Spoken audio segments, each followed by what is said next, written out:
Pemirsa, terima kasih Anda masih tetap setia bersama kami di Seputar Aceh.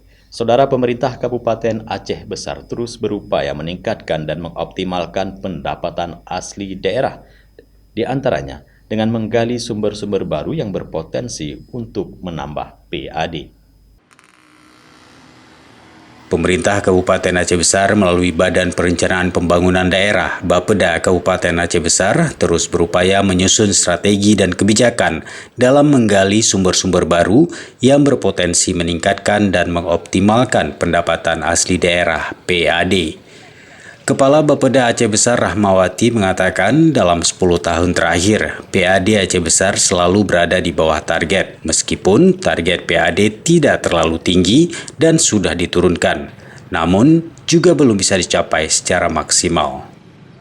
Memang untuk 3 tahun terakhir, terutama selama saya di Bapeda, saya melihat bahwa PAD kita tidak pernah memenuhi target. Jadi artinya kalau kita targetkan misalnya 200 miliar, itu paling tinggi capaiannya itu hanya sekitar 186 miliar misalnya. Jadi belum pernah target kita di atas 90%. Nah, untuk 2024 ini kita berharap dengan adanya kanun baru kanun Aceh Besar tentang pendapatan tentang pajak daerah dan retribusi daerah, di mana hari ini sudah meleburnya semua regulasi yang berkaitan dengan retribusi dan pajak daerah, dan ini akan dilaksanakan di awal bulan Januari 2024. Nah, inilah sebenarnya harapan dan peluang kita untuk kita bisa menambahkan meningkatkan PAD kita.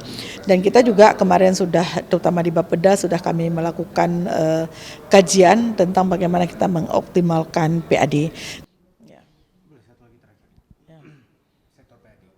Bapeda Aceh Besar telah melakukan beberapa kajian berkaitan dengan pembangunan daerah. Bapeda Aceh Besar bekerja sama dengan Lembaga Emirates Development Research (ADR) melakukan diseminasi hasil kajian analisis potensi PAD sektor properti dan pasar, menjadi ruang pemikiran bersama untuk melihat peluang sektor PAD, terutama sektor properti dan pasar yang dapat digali lebih maksimal. Diseminasi terkait PAD ini sangat penting karena diproyeksikan agar bisa menjawab persoalan warning transfer fiskal di masa depan yang semakin minim. Transfer fiskal telah diwarning oleh pemerintah pusat untuk tidak lagi menjadi sumber pembangunan daerah, sehingga perlu fokus di sektor PAD.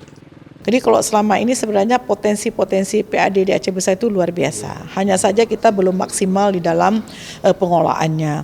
Termasuk misalnya salah satunya di Pasar Lambaru. Dan itu adalah kontribusi PAD kita yang terbesar sebenarnya. Tapi karena hari ini kita belum mengelolanya dengan baik, misalnya dengan kita belum memakai elektronik di dalam pengelolaan pajaknya atau retribusinya, sehingga kita belum maksimal terhadap pendapatan kita.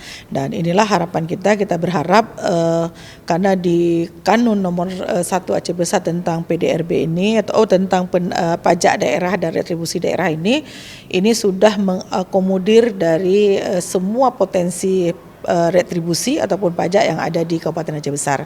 Hanya saja yang perlu kita pikirkan sekarang adalah bagaimana menerapkan kanun tersebut. Jadi tentu ini perlu sosialisasi kepada masyarakat bahwa hari ini kita berkaitan dengan retribusi dan pajak daerah itu sudah ada kanun nomor 1. Jadi ini menjadi acuan di dalam kita menggali potensi-potensi PAD yang ada di Kabupaten Aceh Besar.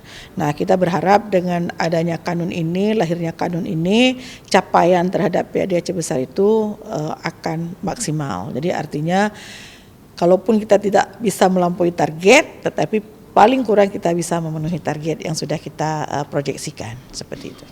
Rahmawati menyampaikan Bapeda Aceh Besar memiliki dasar yang kuat baik data maupun informasi dari kajian-kajian yang relevan, karena program pembangunan daerah harus mempunyai dasar dan indikator yang benar-benar jelas dan terukur, dan lebih spesifik mengenai potensi PAD dari sektor properti dan pasar. Dari Aceh Besar, Tim Liputan Aceh TV melaporkan.